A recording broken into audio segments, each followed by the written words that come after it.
In 1996, Capcom released Resident Evil. This would go down as one of the most important survival horror games of all time. It massively informed what would become, in my humble little gamer opinion, one of the best genres of video games that exists today. In the years since, Capcom has also released a ton of other massively popular and successful video games. Seriously, ask any of your gamer friends. Chances are, if they threw a rock at their gaming library, it would be super hard for them not to hit a Capcom game. And if your friend is really cool, the rock will also hit like a Tony Hawk game, or maybe even Silent Hill 2. I don't know what your friends are into, but tell them to play Silent Hill 2. It's really good. Look, the point is, from Dead Rising to Monster Hunter to Devil May Cry to the game with the little blue guy, not that one. Okay, not that one either, but he is pretty cool, I guess. Cortana? What are you doing here, Cortana? Do you come here often? Sorry. This blue guy. What was I talking about? Right, okay, Capcom has a rich history of releasing some really great games. And today, I have the pleasure of not at all telling you guys about one of those. Unfortunately, it is time to talk about Resident Evil 6. Now, look, jokes aside, I am aware this game does have a very real fan base. And according to Capcom's website, it's in like the top 10 highest selling games they've ever even released. Wow. You like that? The wow? I drew that in paint. I'm like pirate software.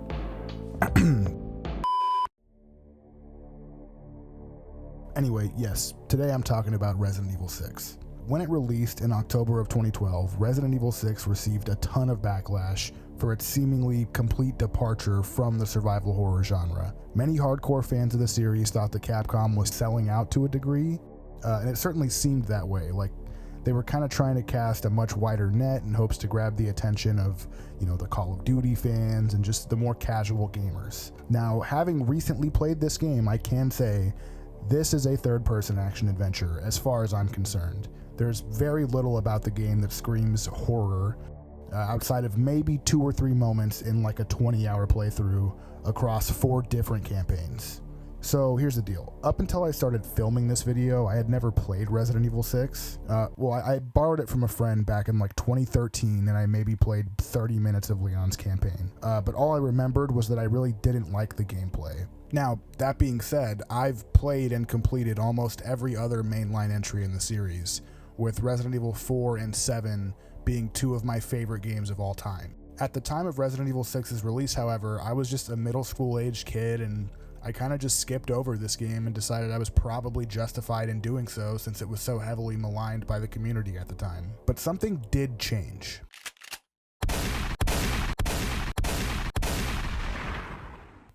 After a number of years had gone by, people began defending this game, supporting it, even calling it misunderstood and claiming it to be amongst their favorites in the Resident Evil series. I found myself wondering if this game aged like fine wine or something, or maybe the co-op experience was as entertaining and as endearing as Resident Evil 5's. Maybe there would actually be some underappreciated horror aspects in this game. I even found myself thinking that maybe the new melee combat and like cover shooting mechanics were actually fun to engage with. I kind of found myself thinking, was this going to be like a scary Gears of War? And no, not really. So, when I decided to jump into this game with a buddy of mine, I wondered how much of a departure it would be from Resident Evil 5. I mean, that game was essentially a third-person action game as well, albeit there was a bit of that survival horror DNA baked in still. Anyway, I really was curious, and I went in with an open mind and a completely unbiased outlook in order to answer the question, was this game as bad as everyone said it was when it first came out?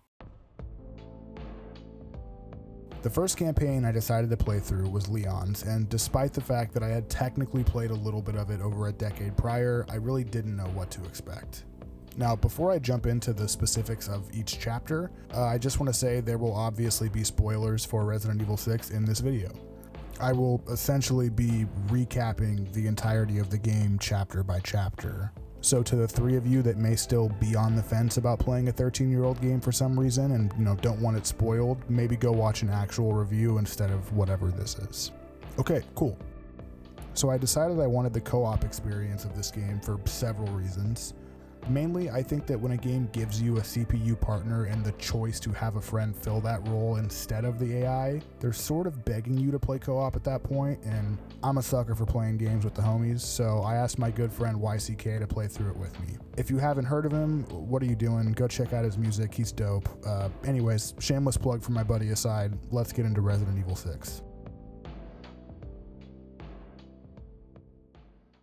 As a quick aside, I've begun reviewing the footage that I captured from Resident Evil 6, and I've realized that most of the game systems, ranging from simple game mechanics to combat to inventory management, skill upgrades, all those things obviously appear in the first chapter, so I'm essentially going to do sort of in-depth breakdowns of all of those systems through the scope of Chapter 1 of Leon's campaign, and then after that I'll move more quickly through the story beats in the rest of the game.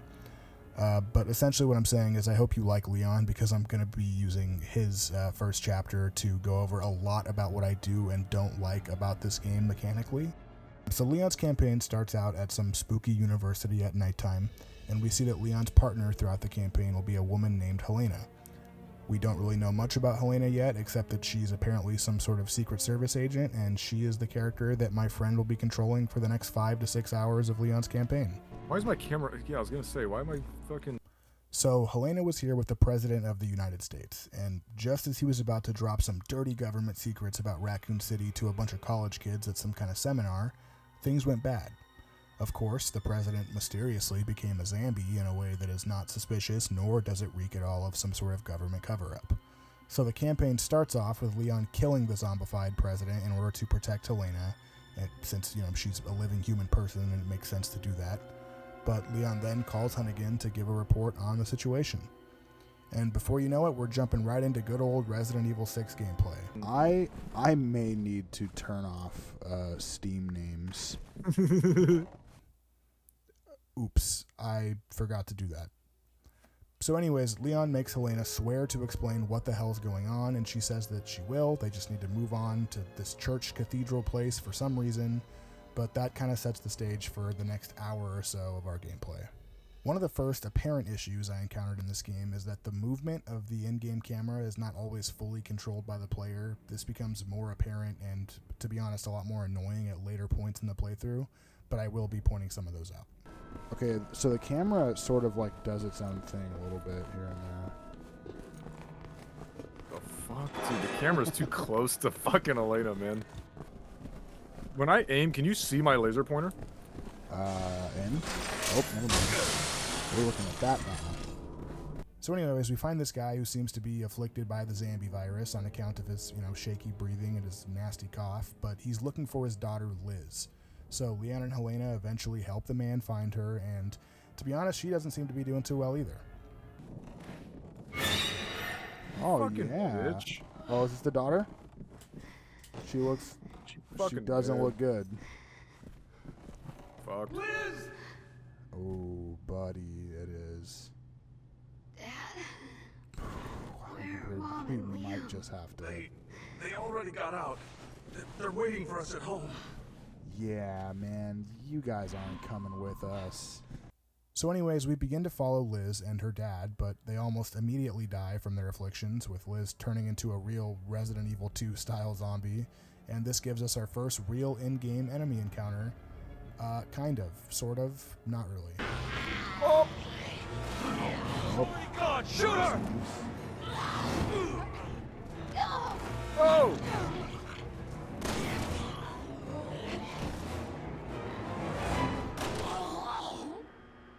Did it have you do a quick time event for that shot? I don't even know. I just spammed left click. Epic. Luckily, 10 seconds later, there's a real combat moment that takes place in actual gameplay. So, Leon and Helena continue moving through the campus with the ultimate goal of getting out and getting to that cathedral, but they do eventually stumble into this large lecture hall, and we get another fun gameplay issue that will be a constant in this game, and that is getting stuck on your partner while in a doorway or some other narrow passageway of really any kind. Here, there's an herb rider. Oh, yeah. Oh, I'm actually blocking you. This is awesome. This game rules. Soon after that, we discovered, some more fun combat mechanics, which would sometimes be useful, but almost always just there for scoring style points. I don't know, I like them though. Oh, What the fuck? Are we... Is there dodge rolls? Are we playing Elden Ring? Yo, aim in, press fucking space. Yo, what the fuck? Oh shit! Oh shit! I honestly don't mind the healing system in this game. Your herbs are broken down into individual healing components that can, kind of top off little bits of your health if need be. So there's no need to hold on to a full red and green herb mixture until you're like dangerously low on HP like in previous games. But that might be the end of my praise for the inventory and resource systems in Resident Evil 6, to be honest, because eventually you are holding way too many different guns that each take up slots in your inventory, of course.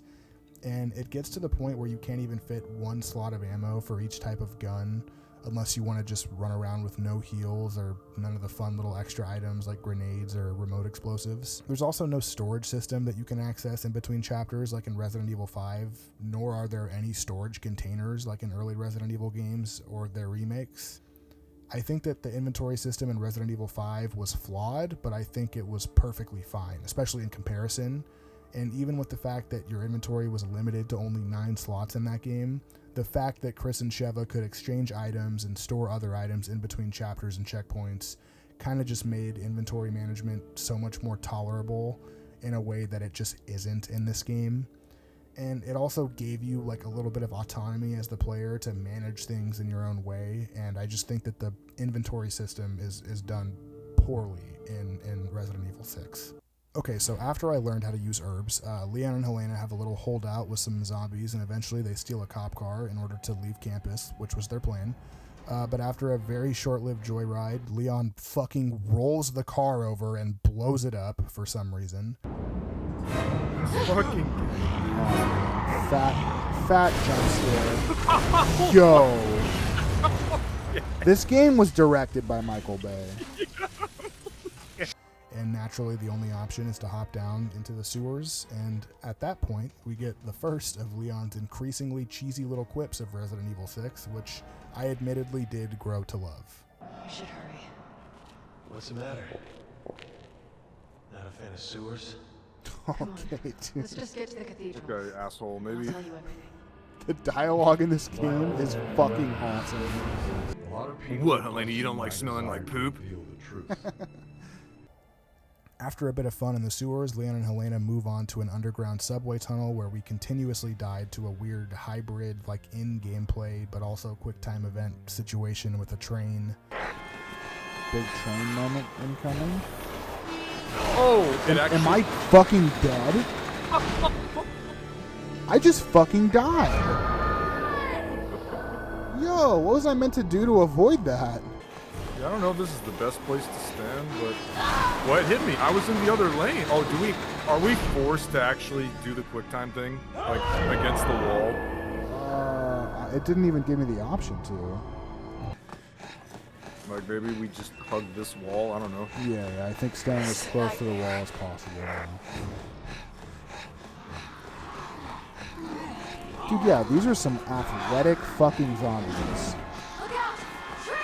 Okay, I'm gonna stop sprinting now. Is there any prompt? No. Okay. Yeah, it's bullshit that you got hit by that train. There's a whole fence separating us from it. Oh, okay, here we go. Anyways, after we got past this section, we finally got to actually enter the train that kept killing us. It'd be fucking legendary. Oh my god, shit! From my perspective, it's such a helpless moment. Oh, fuck my fucking ass. I got attacked as soon as I dropped in. So after leaving the train, I stumbled over a body. Oh my god. You fucking trip.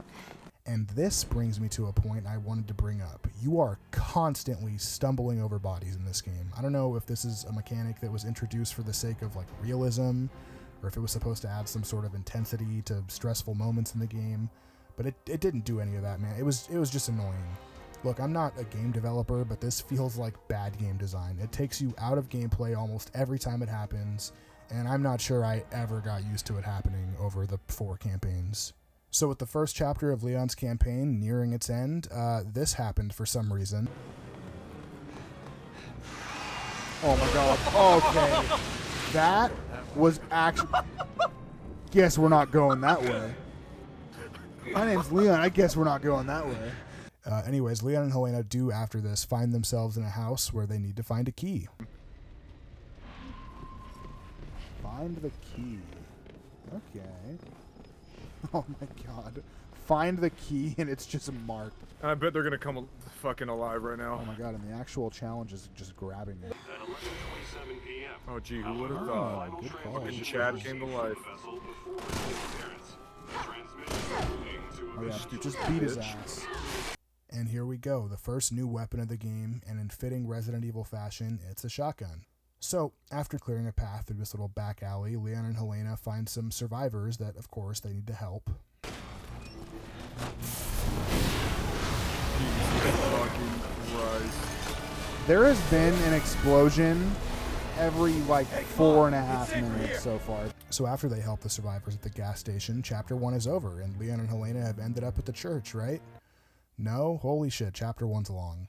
Okay, so Leon and Helena actually find themselves holed up in this building with the survivors, and this time it's, going to be a classic Resident Evil standoff against a horde of enemies, and... Wait, what is this? So yeah, apparently there's a mechanic in this game that lets other players connect to your co-op session and take control of whatever hostile creature you may be fighting in that moment. I don't really know how to feel about that, to be honest. I kind of feel that the monsters in the Resident Evil games are the heart and soul of the series, and I want the enemies in the game to act how they are programmed to, rather than allowing random players to come in and like play the role of the monsters. But luckily we turned off this setting for future chapters, because thankfully Capcom did make this a toggleable option, so thank you Capcom for that at least. So anyways, the survivors hold out downstairs, and then they hold out again upstairs, and then we're in Chapter 2, right? Not before fighting this boomer from Left 4 Dead. So after that we have to go out onto the roof and actually hold out again, killing another big boomer guy, before finally escaping and making our way onto a bus and completing one final holdout section. Seriously, there was like 5 of them at the end of this chapter, but yeah, one final one before the bus could take us into Chapter 2 of Leon's campaign. And before you say anything, yes, I know I'm putting a lot of emphasis on how long this chapter is, and like I said before, I won't cover every single tiny section of each subsequent chapter, but for the purposes of the video, I wanted to illustrate this point. This game is pretty bloated. There's a lot of content that probably could have been cut, and each little room you enter seems to have like a 30% chance of giving you some random task to do. I don't know, it makes it feel like you're slogging through the game instead of actually engaging with it in a fun or interesting way like a lot of the time. There are a few chapters in the game that felt fun and engaging almost the whole way through, and I'm going to be real, like I appreciated every single one of those chapters when they did come along, which was not that often. So yes, now we're at the end of Chapter 1, like actually, like legitimately. And there's still one more major gameplay system that I wanted to bring up. So at the end of each chapter, you can spend the points you've been picking up on upgrading certain skills, such as, defense, weapon damage, critical shots, melee attacking, and like a lot more, like actually a lot more. There's like 40 of them. I think you unlock some like as you beat subsequent playthroughs. I don't know, but there's a lot of skills. This system is interesting because it essentially means you get to do a certain build with your character throughout the game and decide which playstyles you want to engage with the most, but there are some issues with the system. So you get to have 3 upgradable skills equipped at any time. The main problem is that in order to fully upgrade the 3 equipped skills that you'll probably choose pretty early in the game, you'll need to essentially use all of the skill points that you acquire across all 4 of the game's campaigns, and so that ends up making it so once you complete, say, Leon's campaign, your skills will carry over to the next character's campaign that you choose, but they'll most likely be about 1/3 of the way completed, and you'll sort of feel obligated to just continue using those same skills and upgrading them, rather than starting from scratch and feeling like you wasted points before. This makes it feel like there's no real incentive to try new stuff with new characters, like, applying new skills to new characters, because the skills in the game are just way too expensive to upgrade. I don't want to spoil too much yet, but this system was a huge bummer when I got to Jake's campaign down the line, because he has a pretty unique way that melee combat works for him, but by the time I got to his campaign, all the skills that I was working on were, more gun-centric, and I was like over halfway done upgrading those, and so it kind of made more sense to just continue getting stronger in that regard, and ignoring upgrading his melee combat, which would have been cool, I think. Anyways, I'm finally going to get to Chapter 2 of Leon's campaign, so let's do that now. So, the bus from Chapter 1 crashes, and Leon and Helena, of course, have to shoot a bunch of zombies. But after they escape the wreckage, they find themselves at the cemetery of that church they were talking about earlier. You fight some wet and decayed-looking Walking Dead-ass zombies, while the game constantly reminds you that there's a thunderstorm happening. All right, what do we got? Oh my god, that's gotta be just the most annoying fucking bullshit. And eventually Leon and Helena find themselves exploring this little maze of mausoleums, and things get a little out of hand here. Right. Oh! Leon, are you alright? Reunite with your partner. Well, nothing broken anyway. Watch out, behind you, behind you!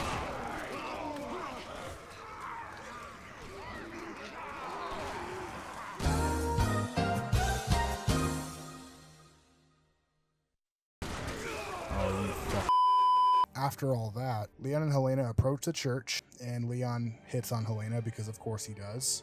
Man, you're a sight for sore eyes. Thanks. You coming into this cathedral with me or what? Fucking Leon. Man, you're kind of fucking sexy. And then there are some survivors stuck inside the church, but of course they won't let us in until, stop me if you've heard this before, we stand in this confined area and kill a few waves of enemies in another holdout section. So after getting into the church, there's a section where these statues are trying to shoot you, and you've got to fight them by pressing a button on them to disable them. Seriously, this part should have been scrapped. I'm just being honest. I don't know what they were thinking. But after that section, we do find another new weapon. This time it's a sniper rifle, and we use that sniper rifle to shoot these bells at the church to unlock a door. That gives us a statue to use, and honestly, there's no complaints here. I mean, this is some real Resident Evil ass shit, so I'll take it. Leon and Helena use these statues to open up this passageway in the cathedral, and they accidentally release this gelatinous monster-looking thing into a room full of survivors, which goes really well, as I'm sure you can imagine.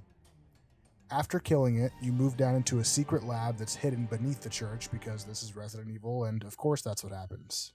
So after some door puzzle solving, Helena continues to say things like, "Come on, Deborah, where are you?" And Leon continues to say things like this. Who are we looking for? Deborah, Leon, we're looking for Deborah. You gotta listen, man. What the hell is all this? None of these were here 3 days ago. Nah, honestly, I'm kind of laughing because at this point in his career, he's like, what could this possibly be? Like, bro, as if you haven't been to all these fucking underground laboratories. Yeah. So Leon stumbles into this VHS tape labeled Happy Birthday Ada Wong, and we're reminded of two things. The first thing we're reminded of is that Ada Wong exists and is a character in the Resident Evil universe. The second thing we're reminded of is that this game is old enough for VHS tapes to have been considered a reasonable media format to be used for this sort of thing, which is wild. Anyway, Leon and Helena watch the tape, and lo and behold, we see Ada Wong emerge out of this gooey cocoon, and honestly, I don't think I could show that. I definitely have to censor that. Okay, yeah, I'm not. This dead ass Ada Wong, we just saw her naked. Yeah, that's crazy. Is that her? Happy birthday, Ada Wong. Yeah, I think that's her. It, in fact, was not her, but more on that later. So after some puzzles and zombie killing in the underground lab, Leon and Helena slide down a garbage chute, I guess, and they end up in some sort of mine shaft where they eventually do find Deborah. It's revealed that Deborah is Helena's sister, and not only that, she's also at this point some sort of mutated creature thing, and you guessed it, we gotta kill her now, which Helena is not very happy about. Oh yeah, also Ada's here for some reason, but that's cool, at least she could help with the boss fight, and she could also say stuff like this. You should put her down. If you have any sympathy for her. So in the middle of a boss fight, mind you, we get a cool little minecart section, which was famously everyone's favorite part of Resident Evil 4. Look, it's even complete with awesome QuickTime events, which are also famously loved by everyone. Oh god. Whoa, space R. Fuck you. Hey, you know what I'm doing? I'm gonna fucking just lay like this. Seriously though, how have we already gotten a minecart section and an underground laboratory? It's chapter 2 of this game. Like, they're pulling out all of the stops of the Resident Evil member berries nostalgia train. Anyway, Leon, Helena, and Ada defeat the mutated Deborah, and Helena reveals that the National Security Advisor, Derek C. Simmons, which, by the way, just sounds like a villain name, actually held her sister hostage and coerced Helena into helping breach the president's security, which, as we remember, resulted in the president's death. So now we have our villain. This guy Simmons is clearly doing some fuck shit. So Ada grappling hooks away like she always does, and Leon gets a call from Hunnigan, who, surprise, has been paid a visit by our villain. Simmons tells Leon and Helena that they are the prime suspects in the attack against the president since they were the ones present when he died. So to start chapter 3 of Leon's campaign, this underground mine shaft becomes like an underground catacomb section, and I don't even know what to say, honestly. This section sucked. Almost nothing interesting happened for like at least 20 minutes. Leon and Helena fall into a hole. They end up even deeper in the cave. But hey, at least they got to add another gun to their cluttered inventories. While going deeper and deeper into this cave, there's eventually a boulder in the path that our protagonists need to push out of the way. This made us ponder a very important philosophical Resident Evil related question. You know, that's one of those questions. It's like you're remaking Resident Evil 5. Do you have him punch the boulder? Do you have him punch the fucking boulder again, or what? I think you gotta. So Leon and Helena slide down this waterfall for entirely too long.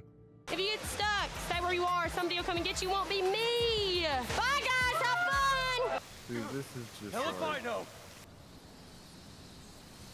why the fuck are we at the Island Water Park?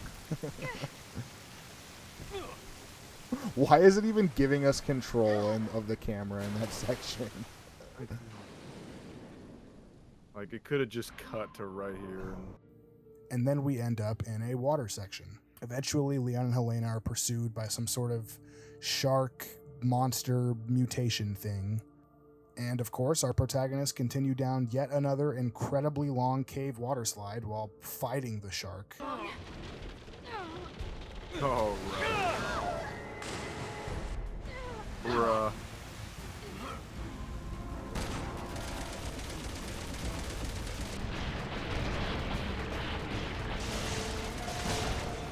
Oh, I gotta reload.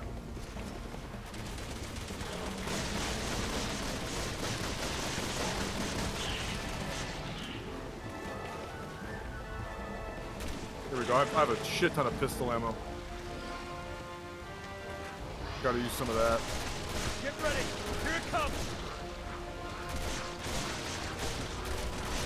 I can't even tell what's going on. My screen's shaking so much. 3 hours later.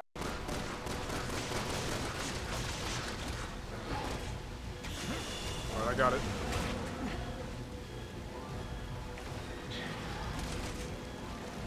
Reload, reload. Oh, Aim for the dynamite. Good job! once again, this fucking cavern we're going down, how fucking long is this shit? Yeah. God, dude, it's fucking... And they eventually end up outside in a forest instead of at the center of the fucking earth, which is seemingly where they were headed for the last 2 chapters. But after breathing in some fresh air, Leon calls Hunnigan, who says that Simmons left and decided to go to China. So Leon tells Hunnigan to fake the deaths of himself and Helena, and then he delivers this awesome fucking line. Hunnigan. What's it gonna be? We're going to China. Yeah! So now we're on to chapter 4 of Leon's campaign. Hey, look at that, we're almost done. And our protagonists are on a plane. The plane, of course, has one of those gross things that we fought back at the cathedral, and it, of course, infects everyone on the plane before Leon and Helena can kill it. So we fight our way back through the now infected crew members in the plane, and Leon has become a pilot by doing QuickTime events, which of course ends in crash landing, and oh look, Ada's in China now. After escaping the wreckage, Leon runs into Sherry and Jake, 2 playable characters from another campaign in Resident Evil 6 that I'll cover later. This is a good time to point out that all of this game's campaigns are happening at roughly the same time, so with the completion of each campaign, you get to see what other characters have been up to, and you sort of fill in the gaps of the story in an interesting, non-linear way. I found this to be cool sometimes, but I also think it was executed a bit weirdly, but I'll talk more about those specific instances as they come up in later campaigns. Anyway, Leon and Sherry know each other because Leon actually saved Sherry back in Raccoon City when she was a little girl. Leon tells Sherry that he's been looking for this dick named Simmons, and Sherry reveals that she actually works for him. But before their conversation can get too much further, they're interrupted by probably the coolest monster in the entire game. I guess this guy's name is Ustanok? I don't know, shout out to the Resident Evil wiki for that info, because I guess I must have just missed that. Anyway, Jake tells Leon that Ustanok has been pursuing them for a while now, and that he's basically unkillable. So of course, our group of 4 heroes proceeds to fight him anyways. So they defeat the big guy by dropping a communication tower on him, although we'll talk a little bit more about him like way later in this video, so stay tuned for that. Anyway, the comm tower separates Jake and Sherry from Leon and Helena. Sherry tells Leon that her and Jake will meet him at some made-up sounding place later, and our 2 protagonists kind of just say fuck it and carry on looking for Simmons. Before we move on, I quickly want to point out an issue in this game that I had forgotten all about until now. Sometimes the game throws you into a cutscene even if you were like in the middle of combat, and in many cases the enemies still continue to pursue you while the cutscene plays. From what I can tell, the enemies aren't actually able to attack you or anything, but sometimes you'll exit a cutscene and get jump scared like I did here.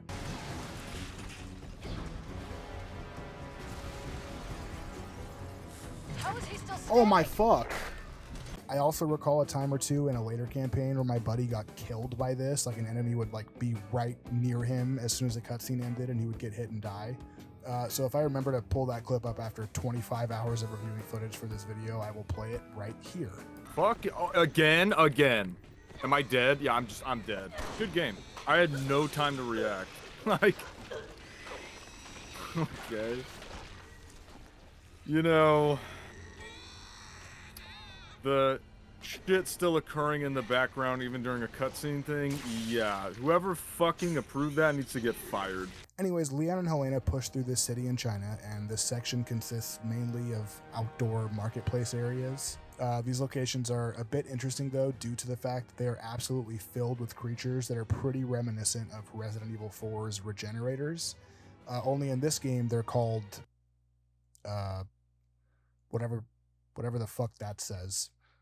Anyway, hats off to those things for giving me my most memorable death during this playthrough. Seriously, look at that. It's just awesome. So then we shot some Roombas. Oh my god, we're fighting Roombas. And ended up encountering Chris and his partner Piers, 2 characters that we will officially get acquainted with in just a bit here. I promise Leon's campaign is almost over. Anyway, Leon and Chris tussle a bit before either of them even realizes who they're fighting, and it's definitely one of the game's most iconic moments since 2 of the franchise's most important characters are finally meeting on screen. So Chris tells Leon that he wants to get revenge on Ada because she killed his whole squad, and Leon's like, dude, no, that's my freaking girlfriend, dude. Well, actually, what he says is that Simmons is really behind all this, blah, blah, blah. You get it. After about 13 seconds of gameplay, we get another cutscene in the alley just outside the building, and we meet Simmons face to face. Jake and Sherry are also there, and Sherry boldly asks Simmons this. They said you were involved in the terrorist attack. Is it true? What? Are they running down the street screaming it to anyone who listened? Simmons does the cliche evil villain thing of essentially admitting what he did and briefly explaining why his plan is actually super dope and good, and then he orders his men to obliterate Leon and Helena. And in a very Resident Evil style turn of events, an infected dude runs up and injects Simmons with the C-Virus, which means he's now due to eventually become a big, scary, mutated evil guy just like we're used to. So anyways, that exact thing happens, what I just said about the scary mutated, remember that happens right now, and we fight mutated Simmons on a train. And this is a series of sometimes cool and sometimes clunky set piece based combat sections. I don't know, it's okay. I'll show some stuff from that fight. I'm not a huge fan of this fight, but it's not the worst thing in the world. I mean, the final boss fight in Leon's campaign is actually a bit worse in my opinion, but we'll get to that. And hey, we're almost at the final chapter. So Leon and Helena seemingly defeat Simmons and ditch the train in hopes to get a little night swim in the South China Sea. And upon getting back to shore, Leon is contacted by Hunnigan and then Chris, and Chris tells Leon to... And then a giant missile filled with infectious gas blows up right above the city. Also, I think this city is supposed to be Hong Kong, and I don't know, but anyways, it begins infecting all the city's inhabitants. So after this biological terror attack, we send off Chapter 4, and we finally enter the final chapter of Leon's campaign. Chapter 5 begins with Leon and Helena navigating the streets of this made-up Chinese city with a BSAA soldier, and, he's kind of their tour guide. But regardless, there's a bunch of chaos happening around our protagonist. Leon eventually ends up piloting a helicopter. This section is, of course, complete with a bunch of QuickTime events that we all definitely asked for. The helicopter crash lands into a familiar area, which is right where the prologue/tutorial area of the game left off. I didn't record the prologue, but trust me, it was here. This is where it took place. Play it for yourself if you want to see it, or watch a video, I guess. I don't know. So in this little arena, we get to, of course, once again fight Simmons because, he's back. And look at that, his skin looks normal and good. Nobody's staring at him, he might get upset. Oh, and also there's Ada. So Simmons mutates into a big, gross, awesome T-Rex thing, and now it's time to get a proper boss fight in, a big circular arena, and it's also not a scripted encounter on a train, so that's pretty cool. This phase of the Simmons fight was fine for me. I didn't love it, but I didn't really have complaints. I mean, he's a big T-Rex monster. You shoot the classic Resident Evil weak spots. He eventually shrinks down into his human form. Then he returns back to his T-Rex form, and you kind of cycle that a few times. After that, this phase is over. Just kidding, it's not. There's actually an entirely unnecessary mounted turret section. So after Simmons is down on the ground, Leon and Helena see that Ada is headed up to the roof, and since Ada is a person of interest in this whole situation, they gotta chase her up there. After the elevator that our protagonists are in fucking explodes, it's time for a little QuickTime event climbing session. After spending a few minutes pressing left click, and then right click, and then left click, and then right click, and then left click, we see that Simmons is actually still alive and having a little skirmish with Ada on top of a nearby sky bridge thing. But now's not the time for that. Now's the time for left click, followed by right click, followed by left click. So Simmons begins chasing you as you scale up this building, and I actually missed a QuickTime prompt when he lunged at me, and to my surprise, the result of missing this QuickTime event wasn't the sweet release of death, it was actually just that I would fall several stories and be tasked with even more tedious climbing. Seriously, I'm going to speed up this section, but look at it.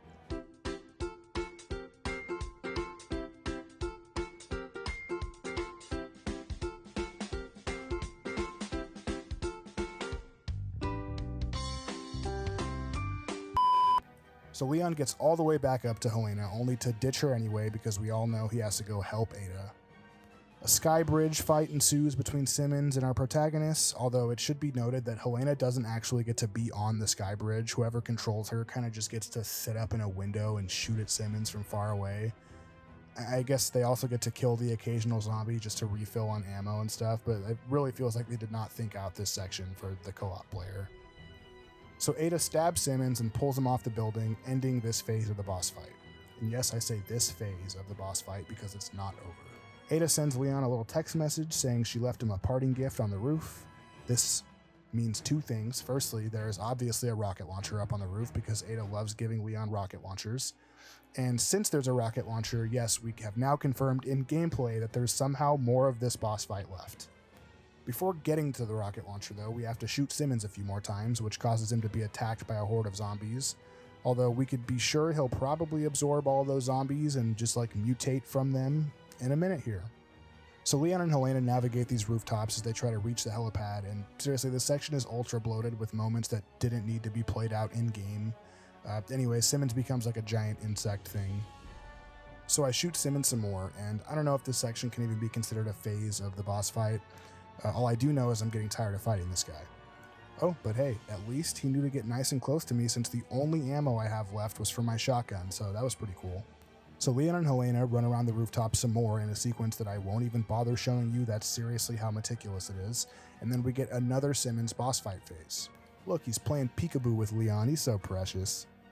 So the goal here is to use these lightning rods on top of the building to skewer some zombies. That way Simmons goes to absorb the zombies and then he gets electrocuted, I guess. I don't know, man. Why am I still fighting this boss? Leon and Helena head up to the helipad and find the present from Ada, which we all correctly predicted. Remember, it was an RPG. And Simmons finally actually dies this time after getting blasted so hard that he fell back into his human form and then fell 1,000 feet towards a large spike that would impale him. Bro, and then it fills in the Umbrella logo. Oh my god. Cinema. You just know in the fucking script they're like, man, that's so poetic and fucking cool. So Leon and Helena find some evidence that Ada left behind that will prove Simmons' guilt, and it kind of in turn proves Leon's innocence because of the whole situation, you know. Helena still technically helps Simmons do a crime back at the start of the game though, so she's not quite in the clear yet. So in a nice epilogue moment, Helena is visiting her sister's grave right before turning herself in for her crimes when she's visited by Hunnigan and Leon. They tell Helena that the investigating team found that since she was coerced and there was no need to hold her accountable for Simmons' actions, there was also no need to publicize anything about her involvement, and therefore she wouldn't go to jail. The end. Seriously, we did it. We have officially completed one of the technically 4 campaigns in this game. So YCK and I were so hyped upon finally completing Leon's campaign, we decided to just start Chris's campaign in that same gaming session. You know what? You may think I'm crazy. I vote we at least start Chris's piece of shit campaign. Fuck it, let's do it. So this time I would be controlling the side character, Piers, with my friend controlling Chris Redfield. So our campaign starts out with Chris in a bar. He's a drunken mess after he left the BSAA following an incident that resulted in a bunch of his soldiers dying like 6 months prior. We see Keith, or Logan, or no, his name is Piers. So yeah, Piers is a young member of the BSAA, and he's here to convince Chris to come back to work. What ensues is probably one of the most entertaining cutscenes in the entire game, and definitely the most entertaining cutscene in Chris's campaign. I'm just going to let most of it play out here. Hard to find a good steak around here. Not like back home. Why is he so annoyed? He's trying to get drunk in peace, man. This guy's talking about steak. Fill her up. You've had enough. Listen, sweetheart. You're here to pour drinks and look pretty. Oh, Chris, come on. Shut your mouth. You get the hell out of my bar. Deserved. Ей, дамава си замолила да одете. Is in Russia. I said she asked you to leave. Yeah, Dave Franco says no, Chris. Who the hell are you? Piers. Never heard of you. How about this? You heard of this? What is that? Fire. You really don't remember I've anything, heard do of you? that. Bioterrorism. Bio what? That's a really big word for You can't Chris. hide from your past, Chris. No matter where you go or what you do. Who are you? What is this? Okay. You don't remember me? Well, how about that? 6 months of searching for you. And this is what I find. Where's Sheva? Yes, Yeah. It's where you belong. Everyone's waiting. everyone. We're taking you back, Captain. One way or another. Okay, also, just for reference, I'm going to be skipping through Chris's campaign hard. Like, remember earlier when I said the different stories happening alongside each other were sometimes executed well and at other times executed poorly, and that I'd like to talk about that later? Well, it's later, and let me just say, this is easily the worst campaign in the game. Almost no new story revelations are made, the characters are boring, it's pretty much just a bunch of combat and filler nonsense, and like one little side story that just affects Chris and literally no one else. And it all kind of just feels like it's forced into the game for the sake of fitting an iconic character also into the game. Seriously, this is what the plot summary for Leon's campaign looks like in the Resident Evil 6 wiki, and this is what Chris's looks like. I'm not joking. See how it says Jake's campaign right there below it, after the like 5 lines of text?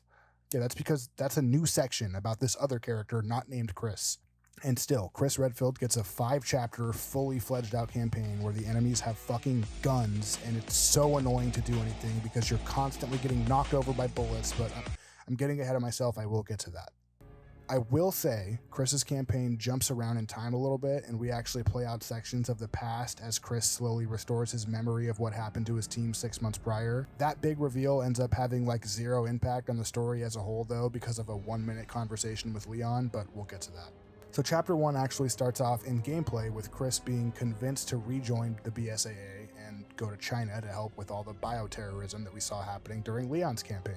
The first thing I noticed about this campaign was the fact that the HUD and the inventory screen are slightly different now, and they're green, which means they're cool and tactical. The second thing I noticed was the fact that we were mostly fighting a bunch of guys with guns, which is just so annoying. Now, I acknowledge that Resident Evil 4 had the occasional enemy with a crossbow or an RPG, and then, a JJ mini-boss here or there with a minigun, and Resident Evil 5 also leaned into the whole enemies can have guns thing a tiny bit more. I just never felt that it was too much in those games, and in this game I felt that it was too much. Like, specifically, this campaign is obsessed with doing full-on, like, third-person action shooter-ass combat where every other enemy has a fucking assault rifle or an SMG. I don't like how this feels in this game, and I don't know how getting shot at constantly causes your character to get knocked on their ass over and over again, and it's so annoying. Anyways, I'm done ranting, so basically next, Chris and the BSAA team, they push through this building to rescue the hostages, who are being carried around by these weird fleshy spider things for some reason. So they do successfully rescue the hostages, and eventually they find all these like human cocoon things. This starts to make Chris's memory flood back to him, and we're just in time for chapter 2, which is going to be entirely a flashback chapter to explain what the hell happened to all of those soldiers under Chris's command. So chapter 2 starts out as a Call of Duty mission for some reason, and I've seen enough stereotype-filled media to know that we're in some sort of Eastern European country here. Actually, past me, we're in Edonia, which is, to the best of my knowledge, not a place that actually exists, but whatever. So not that that's very important, but the BSAA were here in this random European country due to an ongoing civil war, and the resistance were actually using giant BOWs to gain the upper hand in their fight. And so this is why, Chris and his team were here to contain those BOWs and potentially find the source of them. Now, let me say, these giant fucking things killed me so many times during this chapter. This game is by no means incredibly challenging. Like I stated previously, we were even willing to increase the difficulty from normal to veteran during each of these campaigns. But for some reason, I could not avoid getting killed by these things.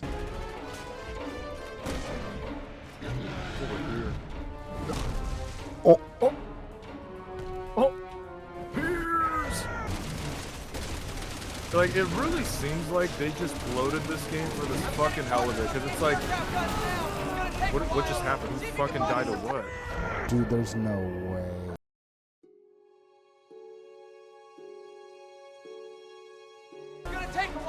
Oh my god, dude, the camera angle, you're such a fucking prick.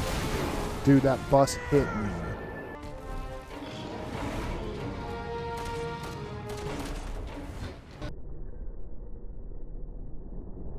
No.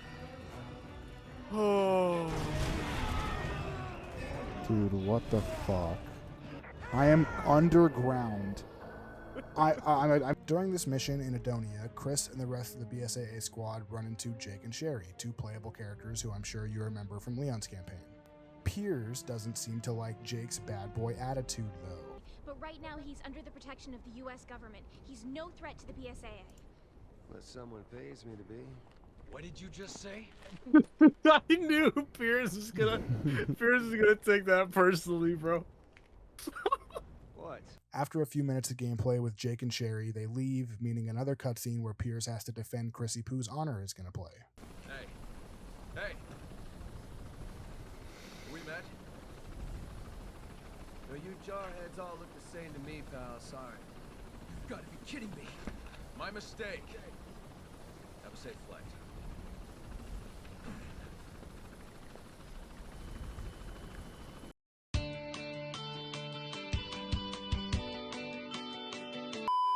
So nothing else really happened that was all that important during the gameplay for the next few minutes. The team dispatches a couple BOWs and they move on to this large building with some of those gross human cocoon things from the previous chapter. But we do find a new weapon. Assault shotgun. Oh, yeah. And in case you were wondering, yes, we did just pick up a new weapon during a flashback, and yes, we are going to have it for the rest of the campaign, even though it was somehow absent during Chapter 1. Capcom, did you guys even know what you were doing with the story, or did you kind of just make it up as you went along? Like, did you guys decide that this chapter would be a flashback after completely finishing the gameplay development, and that's why, like, for some reason, the continuity of picking up this gun works the way that it does? I don't know. Anyways, Chris, Piers, and the BSAA squad kill a couple weird armored BOW things, and they move further into this building where they eventually come across Ada Wong. Ada travels with us for a bit before she slips away, and then this happens.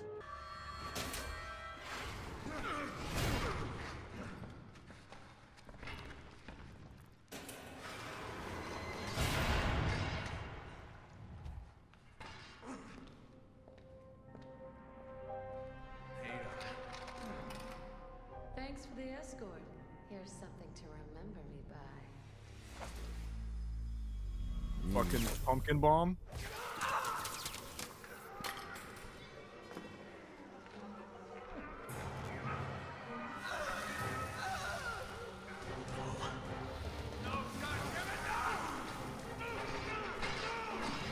Punch the boulder. Finn hang in there as he fucking combusts. Dude, I knew he was gonna fucking die a horrible death.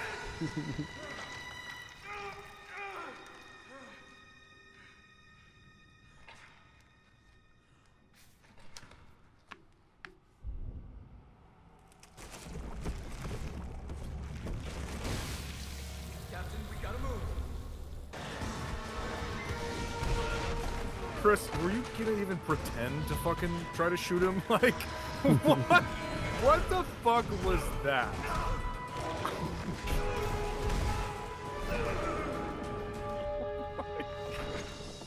So yeah, that was how Chris's whole team died, as well as, you know, how he got memory loss from a traumatic brain injury when he was slammed on the ground.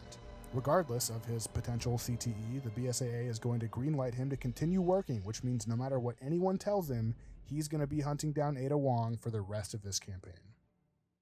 So Chapter 3 brings us back to China, the very moment that Chris saw those human cocoons in Chapter 1. He asks Piers, you know, where the hell Ada Wong is, because he's remembered everything now. Piers gets all excited at the prospect of Chris's brain damage finally healing, and now they're ready to start their vengeance mission. Well, Piers sort of thinks that the thirst for revenge shouldn't come before the actual mission of... Yeah, I don't know what their mission fully is, to be honest. Fighting terrorism, I guess? Anyways, it doesn't matter because our protagonist has now said, fuck the mission, I'm doing this other thing. So after doing a whole section where we fight a bunch of dudes and take down a helicopter, and hey look, there's Jake and Sherry again, our protagonists move into a building where they find an invisible snake thing to fight. Seriously, this section is just a big, long, scripted, multi-encounter fight with long sections of the snake being mysteriously absent in between for suspense, I guess. So you fight the snake, and then fight the snake, and then fight the snake, and eventually you get to stop doing that, which is cool. Yeah, shock that snake.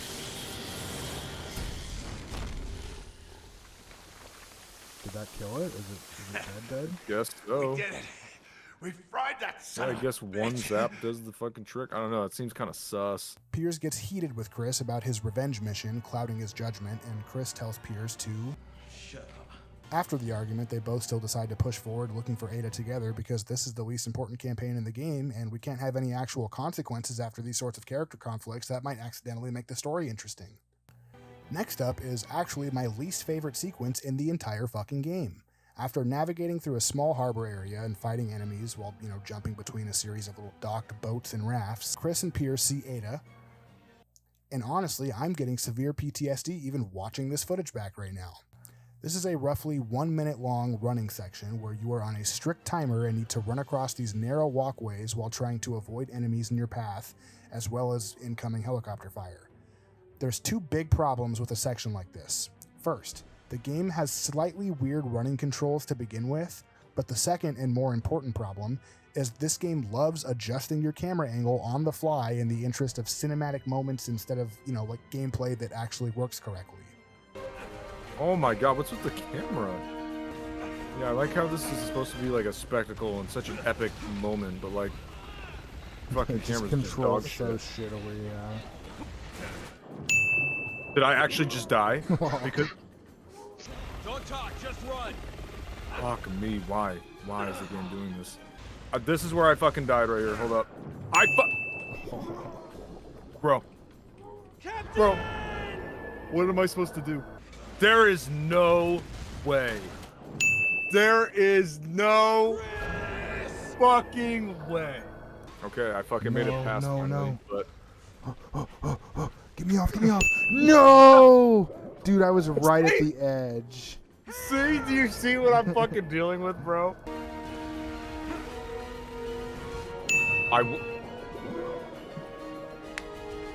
Fuck this game, dude. Oh, come on. Come on! No! No, you know what? You know what? Don't even press accept. Don't even press. Hold on. No. I'm looking this up right now. Dude, yeah. Harbor. Resident Evil 6 Chris campaign co-op chapter 3 harbor issues. Dude. Apparently there's another running section towards the end of the campaign. Oh my.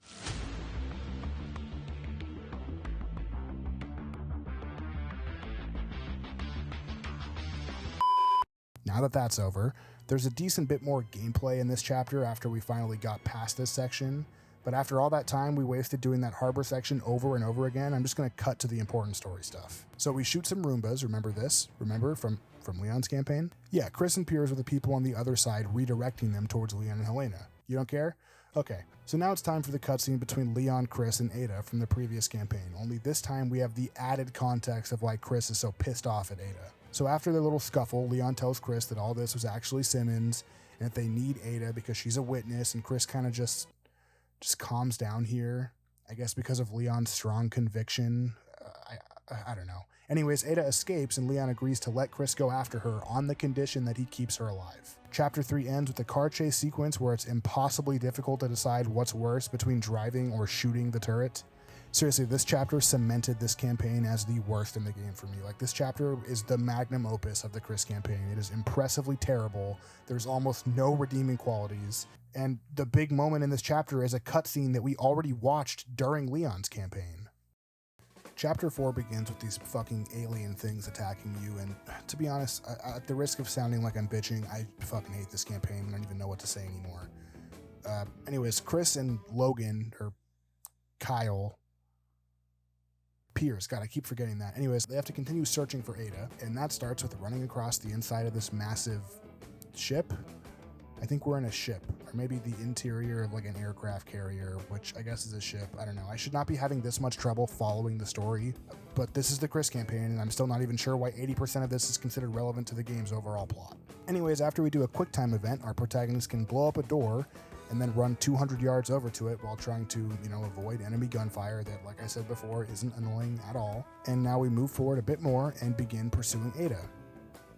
While chasing her, we fight off a bunch more of these alien dudes, and then I get stuck for some reason. I'm sick of these little fucking Tobey Maguires. Oh, I'm fully stuck. I'm fully frozen. Did we DC? That I don't know. Am I just stuck for you? Oh, now I'm good. Yeah, you're just like... That was bizarre.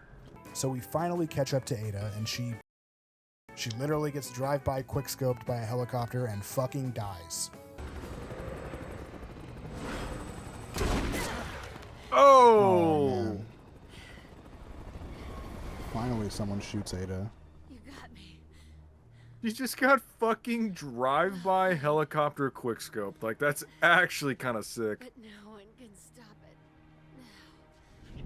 She'll be fine. Her heart's made of stone. Yeah. Leon knows that firsthand. Oh my god, did Ada just fucking die? But don't worry, I'll spoil it now and say, this wasn't the real Ada. This was... What's the evil Ada clone's name? Carla? I don't know. The Resident Evil 6 wiki says her name is Carla. So evil Ada told us that a missile was already set to launch, and the plan is that it's going to infect the entire world, similar to what happened in Raccoon City in Resident Evil 2, only this time it would start in mainland China and eventually work its way across the entire, global population. So it doesn't really matter what happens to her right now. It's time to spend the next 20 minutes navigating the ship, trying to find and disable launch protocols on separate laptops that are placed haphazardly all around this aircraft carrier ship. I don't know, with whatever we're on. So, the missiles launch anyway, despite our best efforts to stop them, thus rendering the last painstaking chunk of gameplay sort of pointless in the grand scheme of the main story. Are we sensing a pattern here? So Chapter 4 ends with China in the same disastrous state that we witnessed in the end of Leon's campaign, and now it's time for the final chapter of this horrendous Chris campaign. To start Chapter 5, our wonderful meathead protagonists enter a secret underwater lab because this is a Resident Evil game after all. But the mission here is to rescue Jake and Sherry. I know I didn't previously talk about that being the mission, but trust me, Leon told them to in the last chapter. I'm just speedrunning the recap at this point. So after killing a bunch of alien guys, we eventually find Jake and Sherry, and in this encounter, Jake finds out that Chris killed his estranged father 4 years prior. His father being the greatest Redditor of all time, Albert Wesker. I can see your father in you. How did you know? Wait, hold on a second. You see me? Yeah, I killed him. Fucking RPG'd him in some lava. Look on this, Wesker.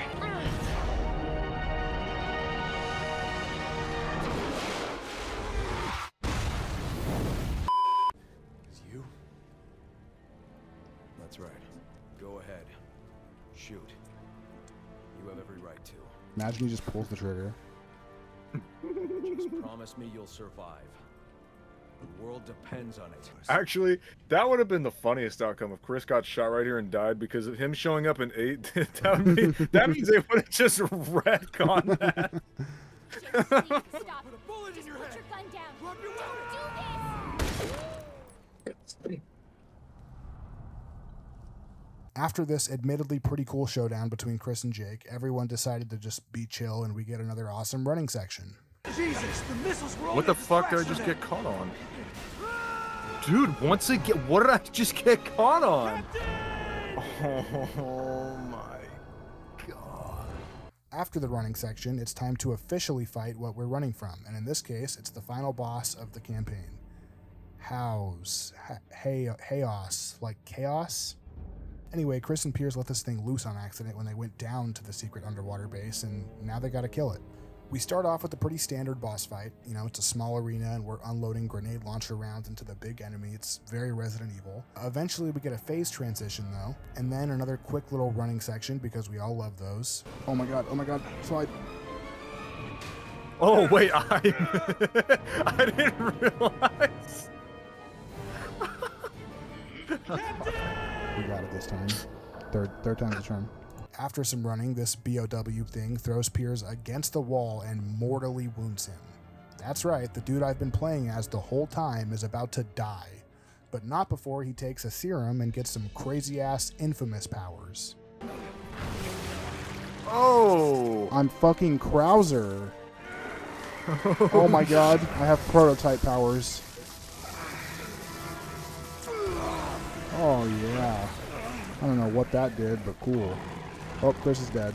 So now as Piers, I'm fighting this boss alongside Chris, and I have like electric beams that I could shoot out of my arm. How is this the same game series as this? The mechanics of Piers' powers feel okay at best, and the game doesn't really care to explain anything about how to use them, or the fact that his health is directly tied to the number of times you use the shock beam, because in no time the boss is dead and Piers is ready to follow right behind him. I know. You did a real good thing. Yeah, you did real good, Piers. Your arm is kind of fucking weird, but... I don't want to hear it. We're both getting out of here. Right? He's gonna shove Chris in there and just fucking close it. Yep.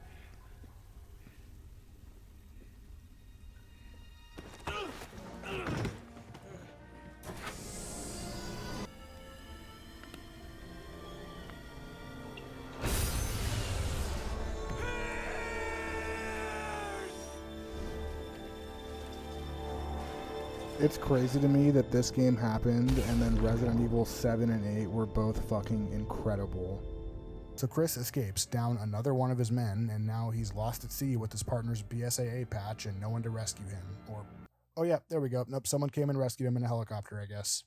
And that's finally the end. After that atrocious campaign, I really didn't know what we were heading into for Jake and Sherry's campaign, but I am happy to report I was pleasantly surprised.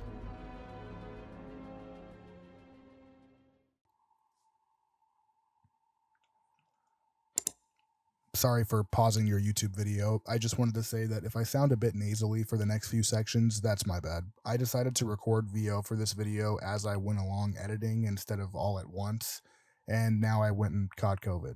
I'm just going to push through recording this though because I played this game back in March and currently it's August and I'd like to just get this video out. So, as we remember, Jake is the son of Albert Wesker, and we start his campaign off with him injecting himself with some sort of mysterious substance.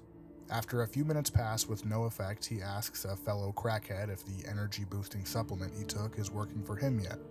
It's obviously working for this guy because he appears to have taken bath salts and he's ready to eat a face.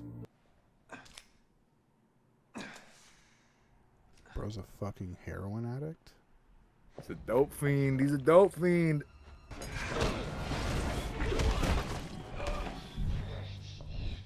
I am willing to renegotiate. Okay, wait, hold on. This guy seems cool. I gotta say, it's only the first cutscene of the campaign, and I already love Jake.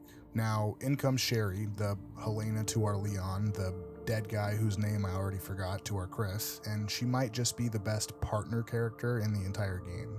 So Sherry's a United States government agent, and she's here to inform Jake that these drugs were actually just an injection full of C-virus. This explains our zombie friend from a second ago, and she also explains that the lack of effect on Jake means he in fact carries the antibodies for the C-virus. This means that Jake might be humanity's only hope for a cure, and just like that we have our inciting event for the plot of this campaign. But hold on, because Jake's not just some goody two-shoes who's gonna help save the world for free. Jake's a bad boy merc, and he goes full Patrick Mahomes and says he's not playing ball for less than like 50 mil. We'll get to more story stuff in a bit though. For now, we see that Jake has a really unique style of hand-to-hand combat where he can actually put his gun away, hold down whatever button would normally ADS, and start throwing three-piece combos. This, however, reminded me how disappointingly slow the leveling system in this game is. And let me see if I ADS. Oh yeah, oh yeah.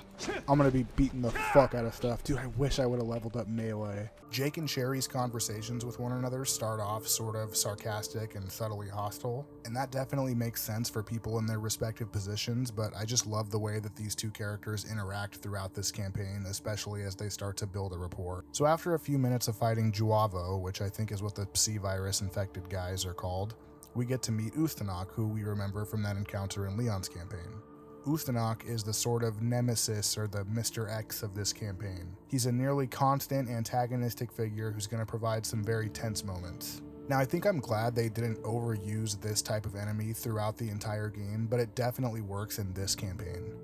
So Jake and Sherry briefly escape from Ustanok for a moment, but he's not getting stifled that easily as he tracks them down like 5 minutes later. But hey, at least we picked up a revolver already. An elephant killer, okay. That's chapter 1. So after a bit of cat and mouse with Ustanok, Sherry explains that a terrorist organization known as Neo Umbrella created Ustanok using the C-virus in order to hunt down and stop Jake from helping with the cure. Luckily for our protagonists, they run into the most interesting characters of all time, Chris and his group of soon-to-be-slaughtered agents from the BSAA. Unlucky for us, we have to re-enter this section with the giant BOWs from Chris's campaign, and we all remember how that went. So after waiting for the BSAA guys to set charges around this area, Chris sends Jake and Sherry off on a helicopter in order to get them out of Edonia, which we remember from Chris's campaign, but what we didn't see back then is what happens immediately after for Jake and Sherry. So, we got a deal? Yes, we have a deal. Well, that was easy. That guy that you're all chummy with back there. You mean Chris? That's the one. What about him? He killed my daddy. Forget it. he's trying to be all cool and mysterious. That big bump was Ustanok, and it's time for an in-air standoff with him as he rips the chopper apart and sends pieces of it hurtling down towards some nondescript Eastern European mountains. After a few minutes, they fight him off, but they have to parachute out of the helicopter since it's pretty much destroyed now. So after only one chapter, I can't hold back anymore, I've got to say this. This is the best campaign in the entire game. I know I've sort of previously hinted at that being my opinion, but this really is it. So far, I've compared Leon's campaign to Chris's and established that Leon's is quite a bit better, which is true, but it still doesn't really hold a candle to this campaign. Overall, we spent roughly 5 hours playing as Jake and Sherry in total, and the whole time it felt like the story had a clear vision and high stakes. There wasn't some weird backstory of one of our characters suffering from amnesia and PTSD. There wasn't any forced nostalgia bait. It was just a fresh take on Resident Evil with 2 completely new protagonists. Well, obviously Sherry's not completely new, but she is new as a protagonist. I would go as far as saying that this game would probably have been 10 times better if you only played as Jake and Sherry.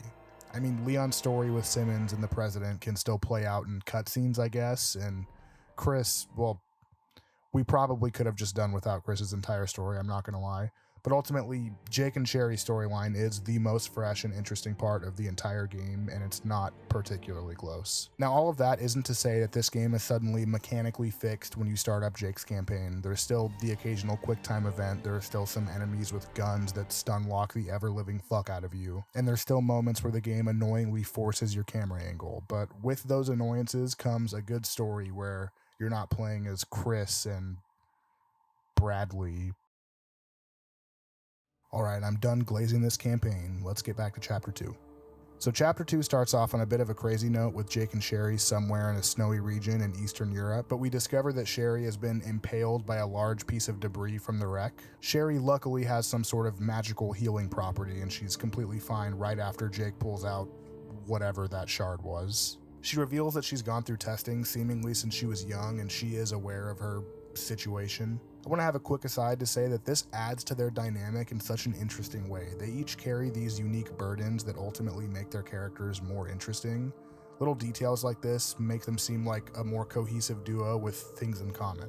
Like Leon and Helena just felt like 2 humans, one of which I knew from previous stories and one that I didn't, but they didn't feel like a real team. Anyways, the unlucky part of their situation here is that they lost all of Jake's genome and blood analysis data in the crash, which is all a necessary part of that cure we talked about. Apparently, none of this was backed up anywhere, and also apparently this isn't data that they could just collect again from Jake for some reason. Anyways, here's Chapter 2. There's some important data chips in this big snowy area, and we've got to find them. And go. Fortunately, we have a mini-map now to navigate this nighttime snowstorm, and even more fortunately, our characters have sniper rifles now. Oh, we have a fucking mini-map. Kind of crazy. Like a revolutionary thing. Oh, a sniper. Another gun already, let's go. Oh, and it's instantly a better sniper than the piece of shit one that Piers has.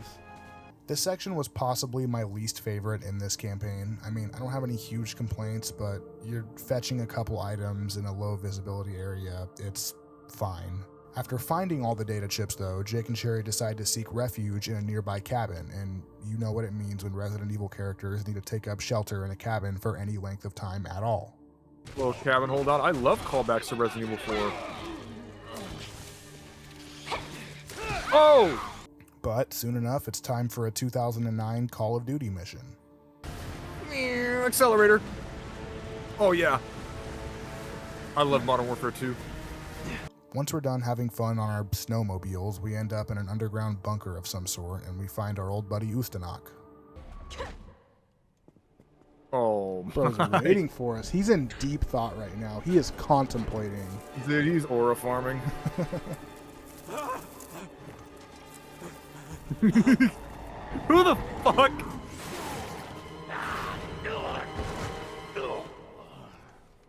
All right. Not the Bank of America card. After Ustanok shows us that he means business this time, we have to go retrieve the key card off the dead guy. The objective here is to stealthily move through this area. I won't go into a ton of detail on this part for the sake of keeping this video under the runtime of The Godfather, but this section immediately stood out to me in exactly one way that I couldn't have appreciated more. This part was actually kind of scary.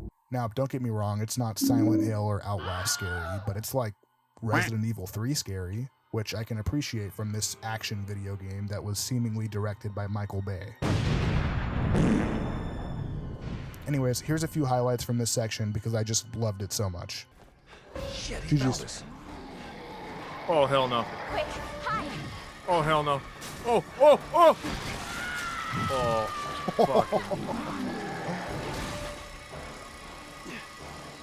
All right, game. I get it. I died. I get it. Yeah, I get it. I fucked up. I get it.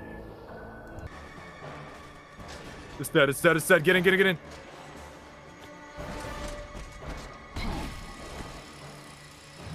Ha ha ha ha ha. It's an hardtail to chase him.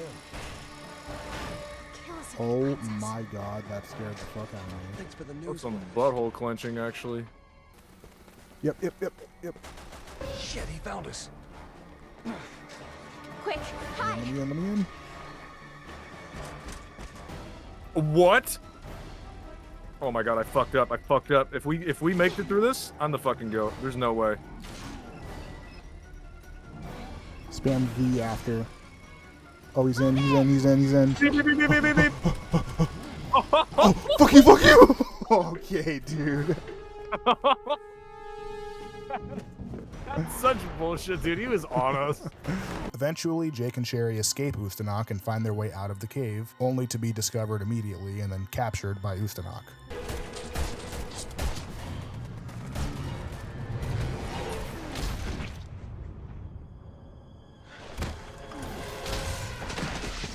Wait a minute. You know what I just realized? What? Now, I don't quite recall where we are at this point in the fucking campaign, but we actually kill this fuck in China. How does he follow them to China? He buys a plane ticket. Oh, fucking Ada Wong. So that ends off possibly the worst chapter in Jake and Sherry's campaign, which despite the snowmobile section was actually enjoyable. I think I would take that chapter over any other chapter in Chris's campaign. So chapter 3 starts us off as hostages in this incredibly bright and squeaky clean research facility in China. We learn that Jake and Sherry have been here for roughly 6 months and have gone through extensive poking and prodding during that time because Neo Umbrella wants to know what they're up against with these two biological anomalies. Luckily for our anomalies, Jake is an absolute fucking unit and just decides to take these guys out immediately and jumpstart his escape plan. Sherry also beats the brakes off of a couple of guys, and we're one step closer to reuniting our protagonists. So this next section consists entirely of running phase with armed guards in an unusually white-looking lab, all while not picking up their guns for some reason. Eventually, Jake and Sherry confirm they're in the same location by spotting each other through security cameras, and after a little bit of messing around with cameras and finding out security codes to doors, our duo is back together for this moment. Jake!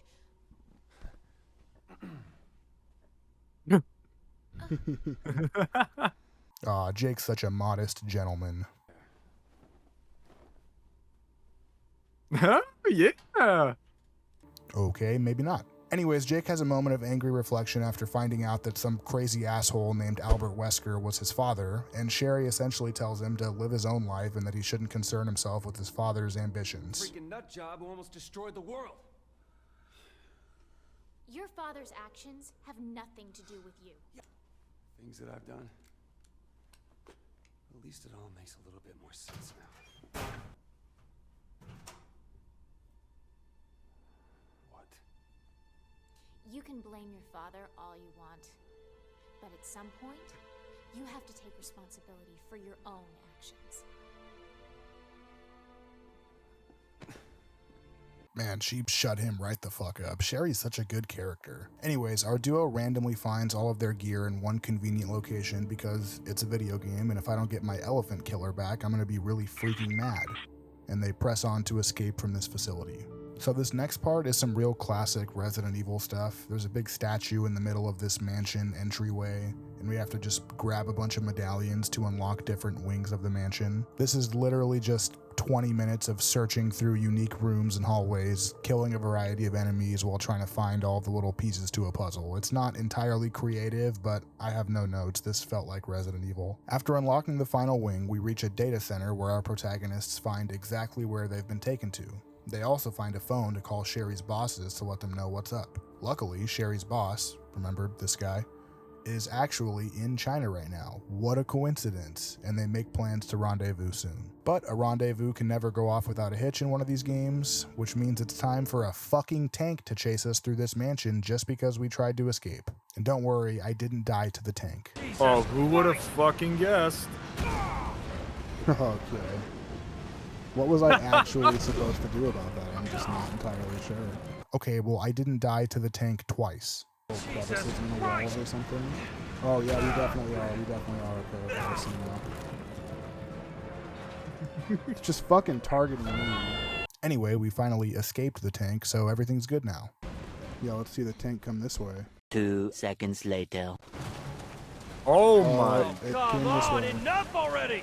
Okay, so after a few more minutes of evading the tank, our protagonists find a motorcycle and end the chapter in style, escaping the facility and planning to meet up with Sherry's boss to complete their mission of delivering Jake.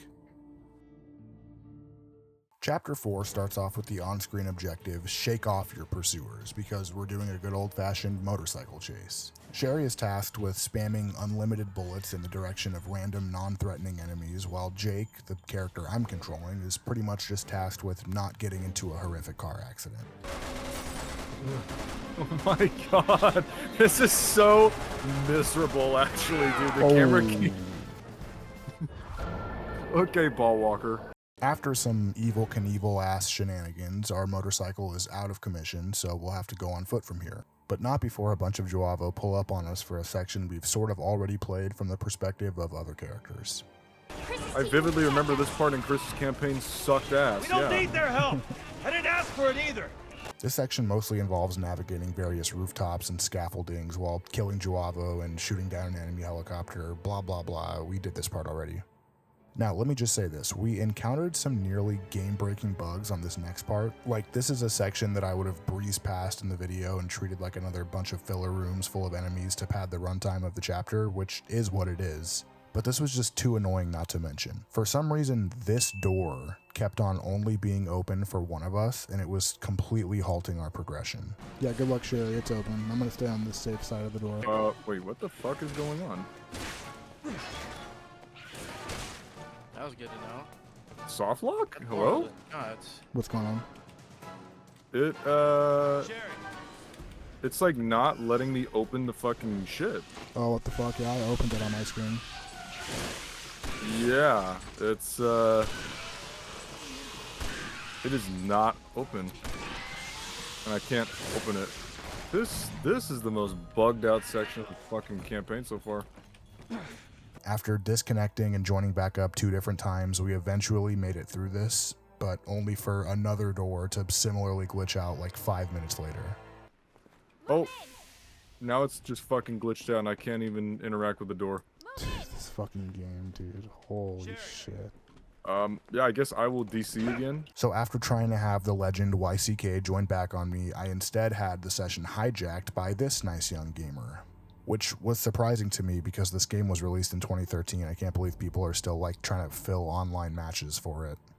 This game is very weird and fidgety about joining in progress, and it seems to only fully save once or twice per chapter, meaning there's not a ton of opportunities to quit out and restart the session from the lobby screen without sometimes losing like 25 minutes of progress. So with all of these issues, we just decided to play this short section separately, YCK by himself, me with Yorch, until I found a save point where I could quit out and regroup with my friend in the lobby. So after killing that chainsaw guy, I exited, joined back up with my OG original gamer, and it's time to do the classic Resident Evil 6 move of rewatching a cutscene from a previous campaign, cause remember when I was Leon, dude? Wow, man, look at him, he's right there, just like the first time, dude.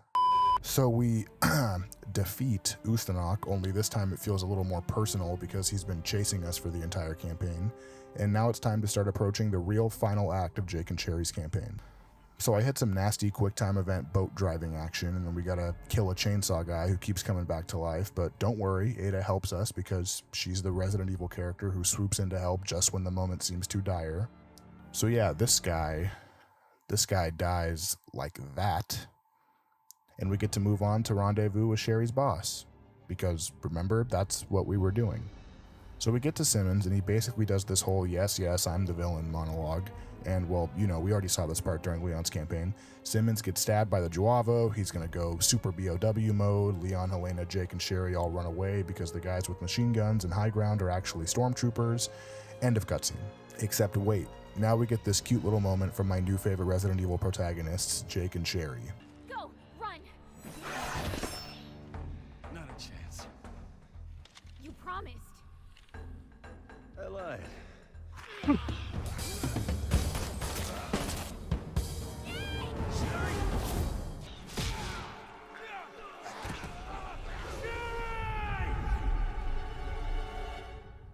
And with this little cliffhanger comes the end of Chapter 4. Chapter 5 starts much like Chapter 3 did. Our dynamic duo has once again been captured, only this time they're released almost instantly, I think by Chris and Piers. I know Chris and Piers are also in this underwater facility. I don't necessarily know if that was them. I'm pretty sure it was. I think I remember from Chris's campaign. So Jake and Sherry grab their gear and they get moving. Our new goal is simply to escape from this facility by way of activating different reserve batteries and powering on this elevator. So in other words, explore this area, find and pull like 4 different levers in different rooms, and then profit. Navigating this whole area was sort of like an interesting puzzle. There are these big moving platforms that connect to different rooms in the facility by way of doing cool Jake-style ninja jumps to them, and you kind of have to figure out how to get to each room on each floor, and they're each designated by a different letter of the alphabet. Once we get all the levers dealt with, we handle another enemy the game throws our way, and something unexpected happens. Oh, okay. You fucking piece of shit cunt. Detected. Please use elevator for evacuation. So now we've got to escape the facility before it, like, blows up, I guess. But hey, at least the elevator works. Thank you, Sherry. So we run into Chris and Piers for a cutscene that we've already watched before, and now it's time to continue our escape while just fighting some enemies on these little moving platforms. Once we reach the top, we get to set the stage for Jake and Sherry's final boss fight. And of course, as if we never could have predicted this, Jake and Sherry's final boss is Ustanok. Because of course he's not dead, this is Resident Evil 6. Oh, this guy's alive. Yeah, who would have fucking thought? Not me. I definitely didn't predict this earlier and say he was going to be the final boss.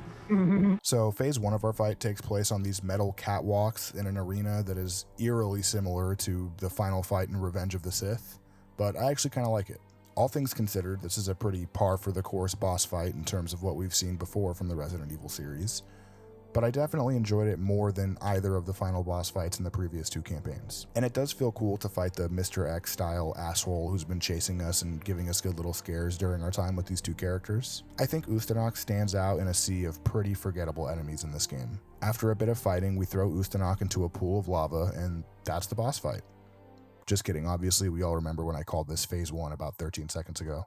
So Jake and Sherry plan their final escape by using this little cargo platform minecart thing. And here comes Ustanok from the depths of hell. So in true Resident Evil 6 fashion, we climb to the top of this cart by doing some left click followed by some right click followed by some... Well, you get it, I already did this bit during Leon's campaign. Anyways, Jake and Sherry come together to kill Ustanok using their most important trait. Oh, the power of friendship. Yeah! Oh my god, dude. I was clicking.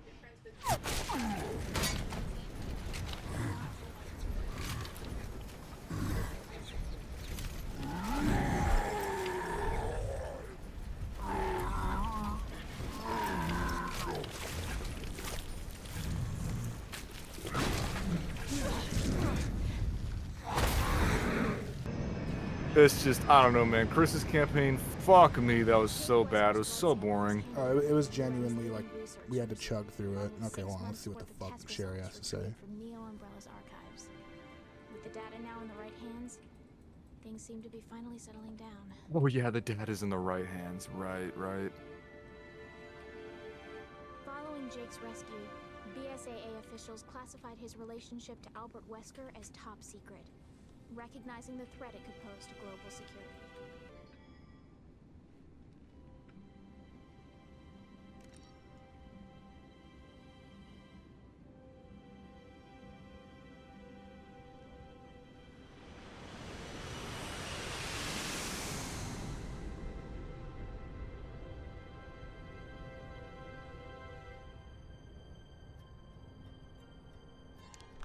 Overall, I left this campaign thinking it was like a solid 7 out of 10, and if it existed in its own game with slightly better gameplay mechanics, I maybe would have even given it a bit better of a score, but this was my first time finishing a Resident Evil 6 campaign and feeling pleasantly surprised, so that was good.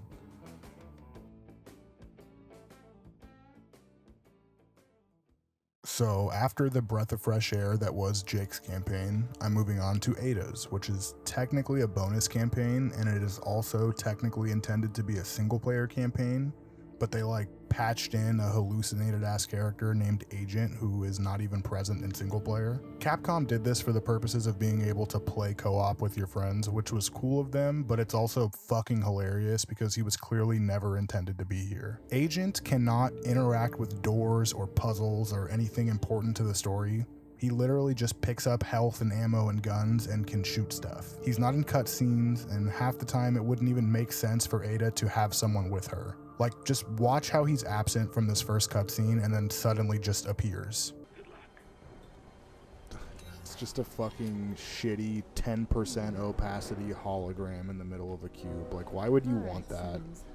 How is that a functional piece of tech? Yeah, I can't wait. Impractical. I can't wait for Agent to not be in any of these fucking cutscenes because he's not a real character. I decided to play as Agent because I thought it would be funny, and let me tell you, I wasn't disappointed. Well, I wasn't disappointed for a lack of humor anyway. I was disappointed for like 17 other reasons though. Alright, you may or may not be interested in why Ada was talking to Simmons, but before I get into Ada's story, let me show you a few of my favorite Agent moments. Give me the ammo. Give me the fucking ammo. Fuck you. Oh, cutscene. Okay, it just warps me to you. This must be the new breed I've been hearing about. That's how much agency Agent has. I just interacted with the thing right here. I literally cannot even interact with it. Great. Let's go, Ada. Okay. Do puzzles. Ada fucking Wong. Environmental restrictions should not apply to you. No way, it just sucks me up there with you. There's just no explanation as to how I got up here. Dude, Ada is schizophrenic, and I'm just a figment of her imagination. Yeah, that's a good headcanon. This sub isn't going to last much longer. Yeah, I know, right? I agree, Ada. I'm Agent. It's like, okay, you're just fucking next to me. Find my way into your lab, Simmons. Can't believe he went through with it. Poor town. Why the fuck am I up here? The rest of it.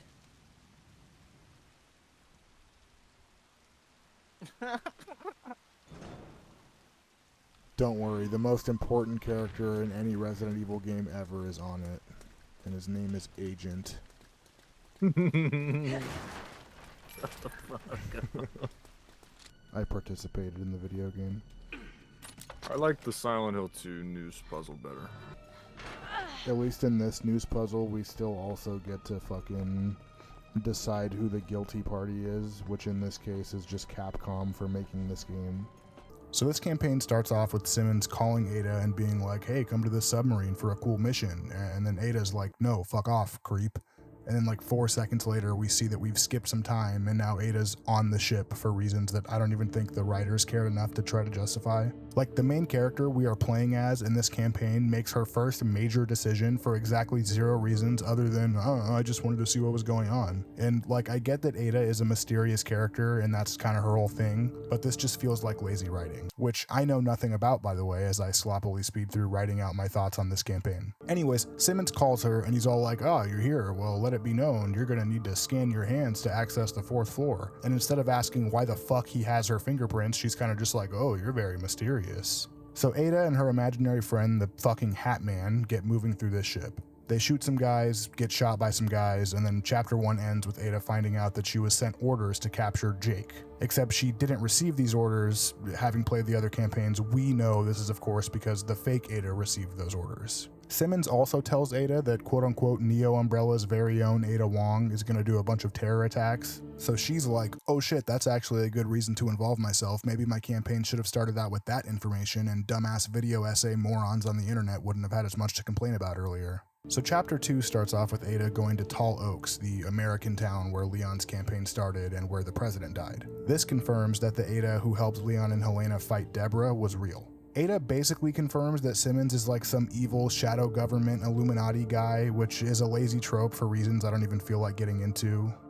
Well, you know what? We're here anyway, so let's get into it. Why does there have to be an evil shadow government? Why can't we just accept that real governments often suck? Again, this story is so safe and cookie cutter, there's no conviction. The bad guys are all like clearly evil and ruthless, and there's no nuance to be had. US presidents are never fully just and righteous, and yet they make the president out to be like a genuinely nice guy who was hours away from whistleblowing government secrets to a bunch of college kids if it wasn't for the evil deep state government killing him. Like, it all just feels so safe and lazy.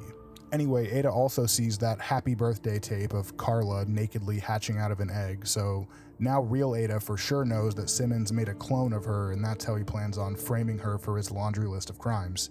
Except there's a small caveat. We also find out that Carla, aka the fake Ada, has been communicating with the real Ada while pretending to be Simmons this whole time. And she's basically going rogue as a fuck you to Simmons for turning her into an Ada clone, which is fair enough, I guess. All this is to say Simmons is still evil, he just has different motivations for bioterrorism than Carla, who is basically just pursuing revenge on Simmons by making his plans all messy.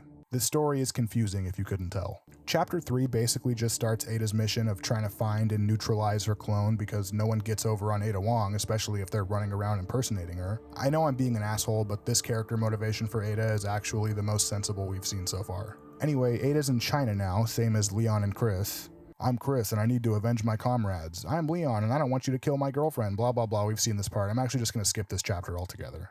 So chapter 4 starts with Ada hot on her clone's trail. Ada finds some documents confirming what I said earlier about the clone seeking revenge against Simmons after she slowly regained her own consciousness. Real Ada finds clone Ada's dead body.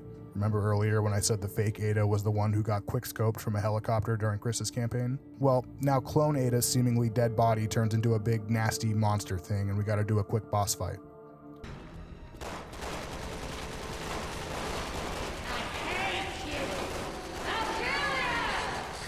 The damn eyeballs. Oh! So big and yet so emotional. It's time for you to shut up, Carla. So with the Ada clone dead, that's the end of the story, right? Wait a minute, there's still a chapter left, which means, oh right, Ada has to go help Leon fight a boss, of course. So chapter 5 is what we all remember from Leon's campaign, which feels like ages ago now. Ada helps defeat Simmons in a boss fight that sucks no matter which perspective you play it from. And now it's time for one final cool Ada moment. We go to the lab where all the research was kept that allowed for an evil clone to be made, and Ada fucking destroys all of the computers with an Uzi and walks away like a badass, ending the second worst campaign in the game because yes, I maintain that the Chris campaign sucked even harder. So with that, there's nothing else to do but leave my review on Steam.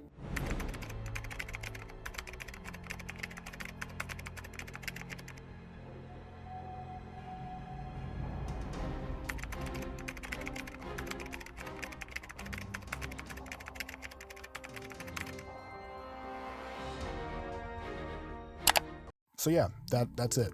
That's Resident Evil 6.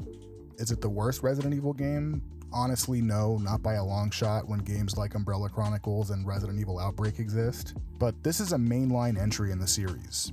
That's what the number 6 means in the title. This game will forever exist as a weird cliff note in the lore of an otherwise pretty cool universe in the survival horror genre.